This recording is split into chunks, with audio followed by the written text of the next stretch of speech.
ดีค่ะดีไซน์ by วันนี้เราจะมาแนะนำการทำแพทเทิร์นชุดเดรสทรง A ระบายชายไซส์ตามที่ขึ้นไว้หน้าจอถ้าพร้อมแล้วเราไปเริ่มกันเลยค่ะเริ่มจากเส้นคอวัดเข้า7 เซน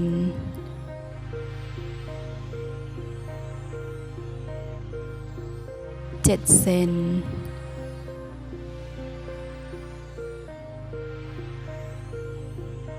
ตีกรอบสี่เหลี่ยมนะคะยาวหน้าวัดจากเส้นคอ34 เซนตรงนี้เราจะได้เป็นเส้นเอวนะคะ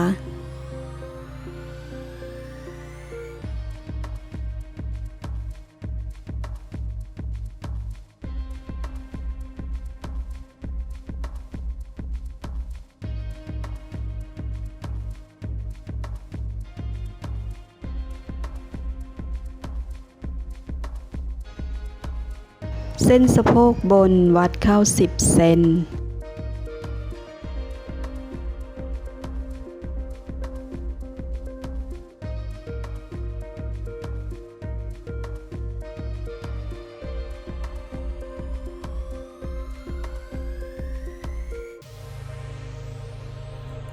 เส้นสะโพกล่างวัดเข้า10 เซน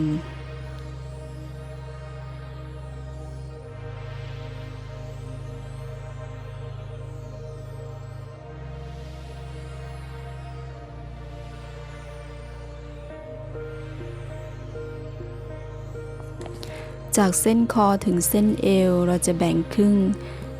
เป็นเส้นอกนะคะ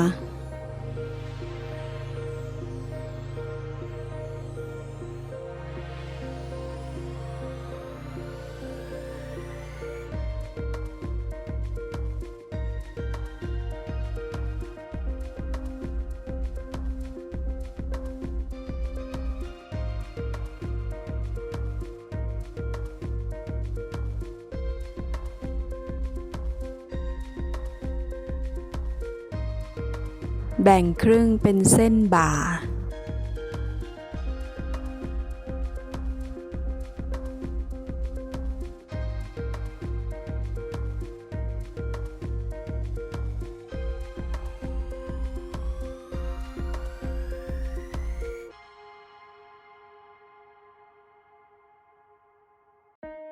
อกวัดเข้า 23.5 เซนก็ติ๊กไว้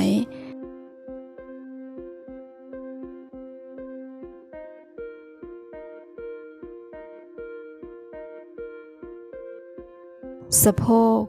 วัดเข้า 25.5 เซนติ๊กไว้แล้วก็ขีดเป็นเส้นด้านข้าง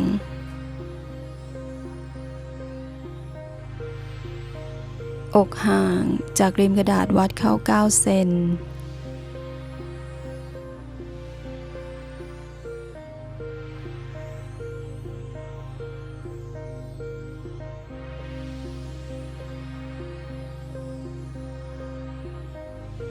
ขีดเส้นตรงเลยค่ะ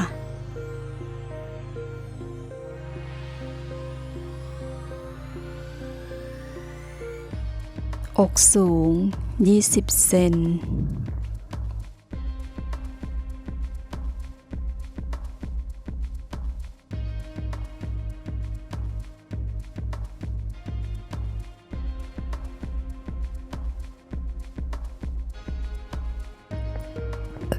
เกรดกว้าง3 เซน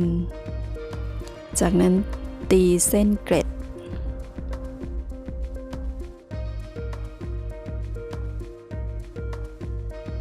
เส้นเอววัดเข้า2 เซน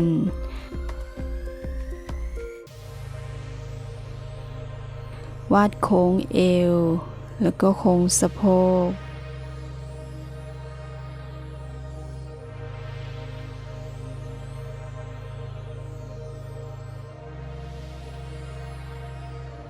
แบ่งครึ่งเส้นคอ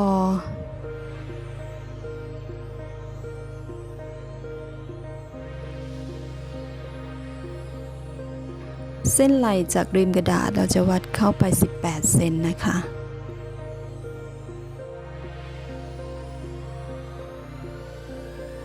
ไม่ได้เส้นไหลแล้วก็แบ่งครึ่งเส้นไหล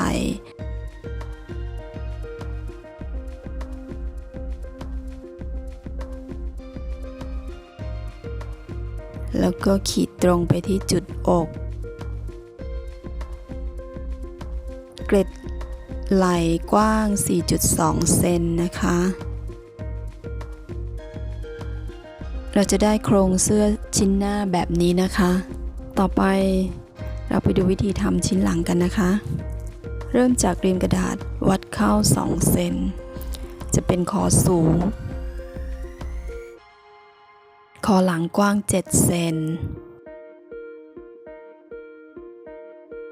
เส้นไหลวัด 18 เซนก็ริมกระดาษวัดเข้า 3 เซนติ๊กไว้ก่อนนะคะ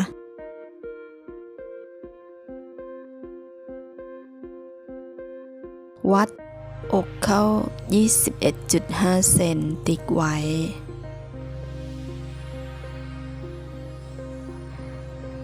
แล้วก็สะโพกวัดเข้า 23.5 เซนติ๊กไว้แล้วก็ขีดเป็นเส้นด้านข้างกลางหลังวัดเข้า 1 เซน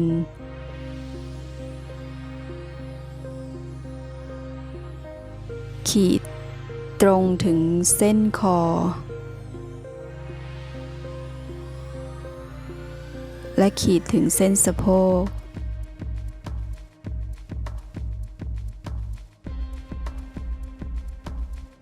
จากริมกระดาษวัดเข้า 11 เซนขีดเป็นเส้นตรงจากเส้นอกวัดขึ้น 4 เซนเราจะทำเกร็ดด้านหลังกว้าง 2 เซนนะคะ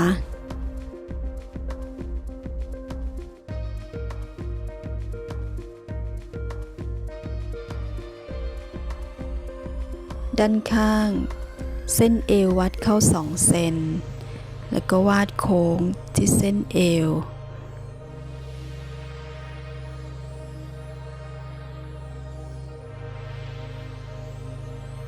วาดโค้งเส้นสะโพก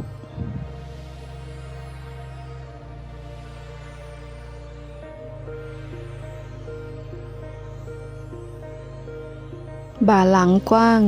17.5 เซน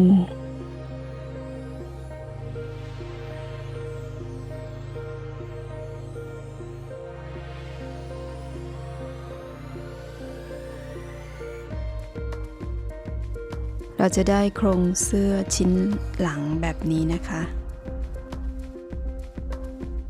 วัดจากเส้นสะโพก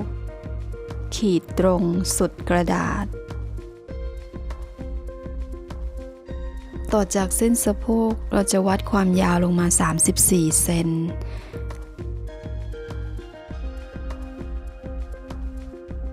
ตรงนี้จะเป็นเส้นความยาวเดรสนะคะ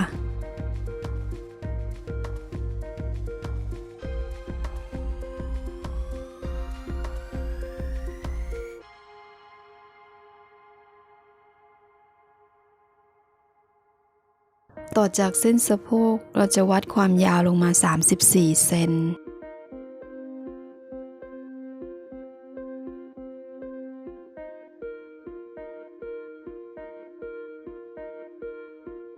ตรงนี้จะเป็นเส้นความยาวเดรสนะคะ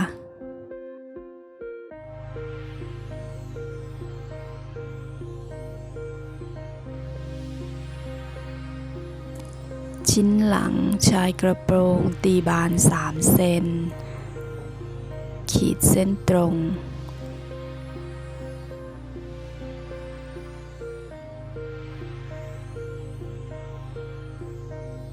ชิ้นหน้าวัด 3 เซน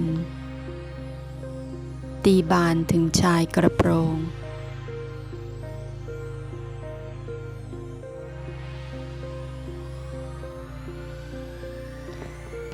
เส้นข้างวัดขึ้น 1 เซนแล้วก็วาดโค้งชายกระโปรงทั้งชิ้นหน้าและก็ชิ้นหลัง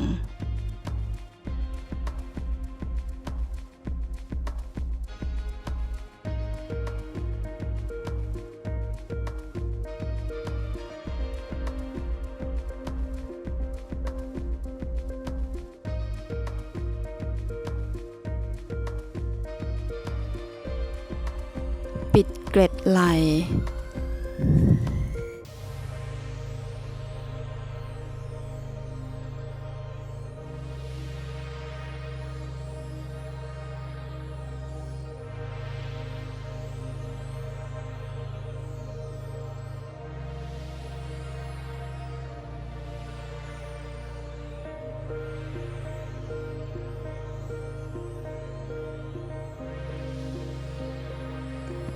แล้วก็เปลี่ยนเส้นไหลใหม่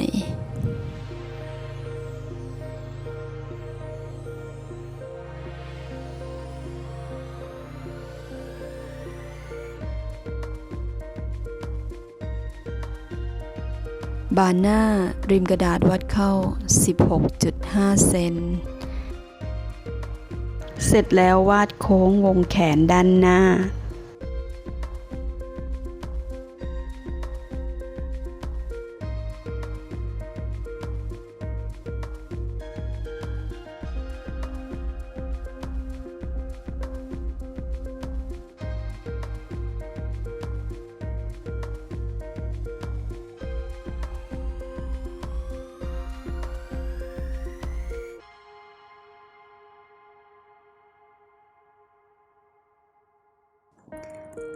เริ่มทำแพทเทิร์นชิ้นหน้ากันนะคะที่เส้นเอวตัดแยกแพทเทิร์นเป็น2 ส่วนนะคะ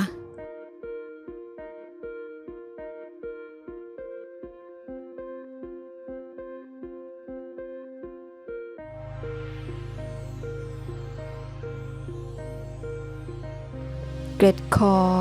กว้าง 2.5 เซน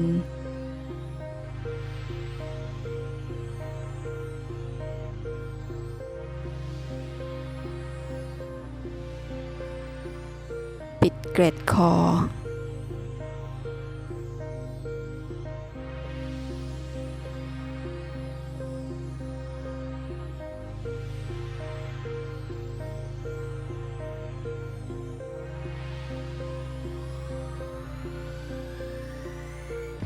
เส้นข้างแบ่งเป็น3 ส่วนแยกเกล็ดด้านข้าง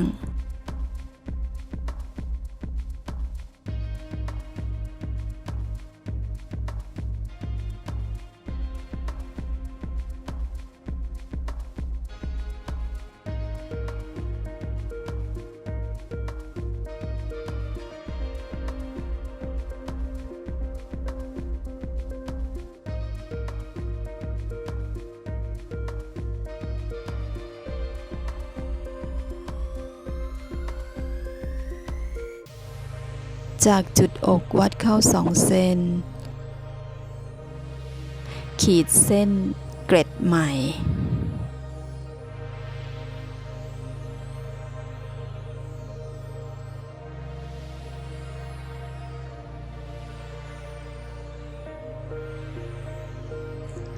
จากเส้นกลางหน้าเติมกระดาษ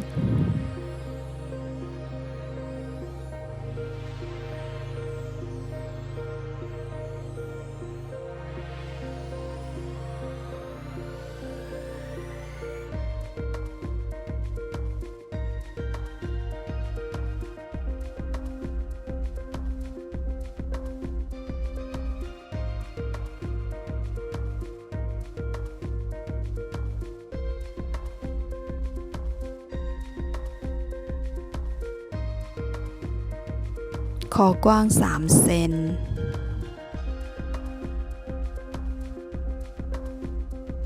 วัดจากเส้นบ่าหน้าเข้า3 เซนติ๊กจุดคอ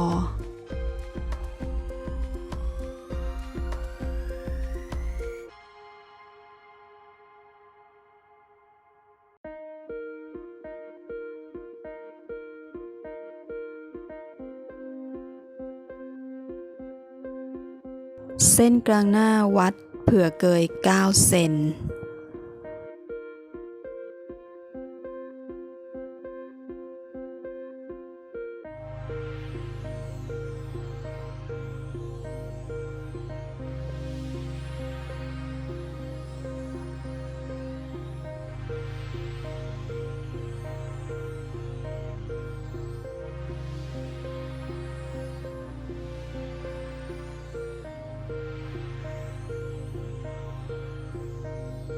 ตัดแยกแพทเทิร์นชิ้นหลังที่เส้นเอว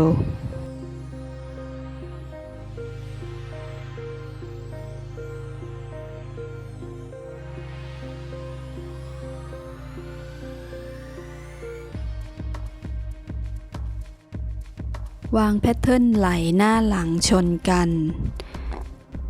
วัดคอและไหล่หลังให้เท่ากับชิ้นหน้า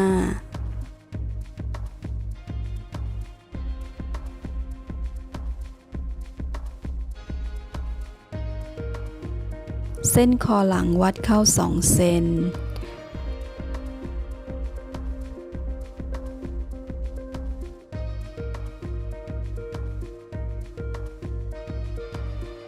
วาดโค้งคอหลัง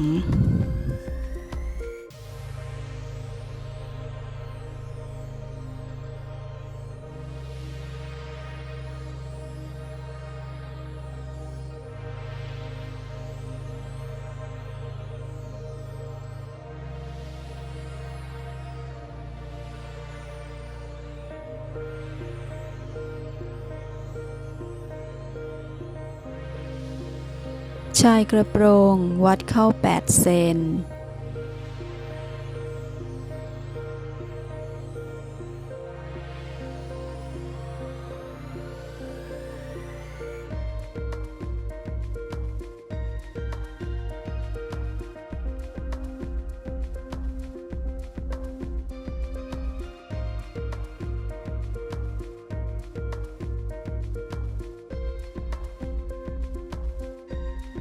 แบ่งเป็น3 ส่วนเท่ากัน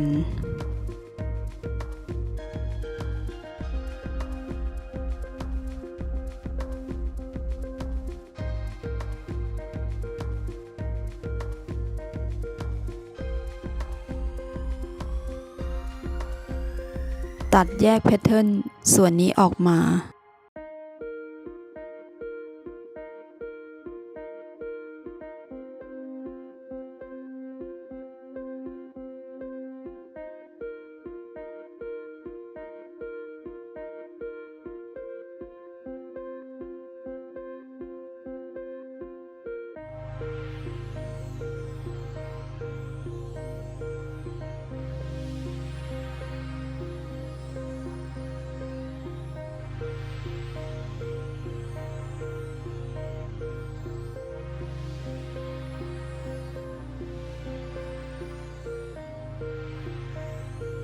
จะเส้นกลางหน้าแยกบาน 1.5 เซน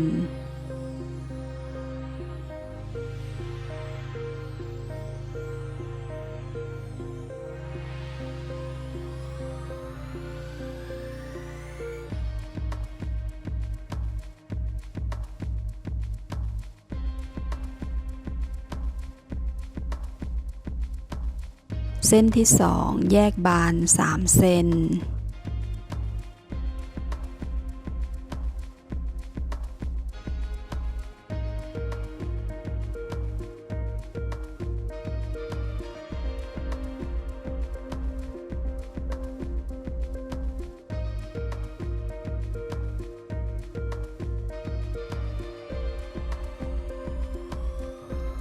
และเส้นที่3แยกบาน 3 เซน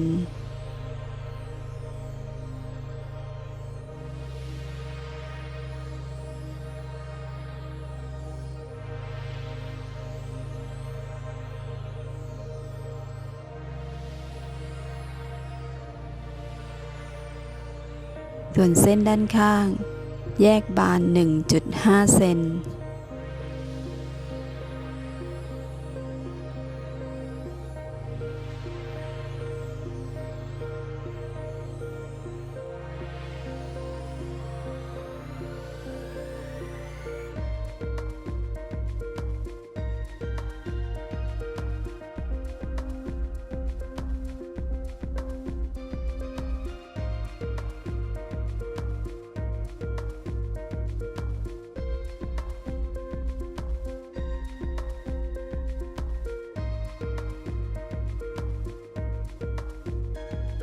ชิ้นหลังแยกแพทเทิร์นแบบเดียวกันกับชิ้นหน้า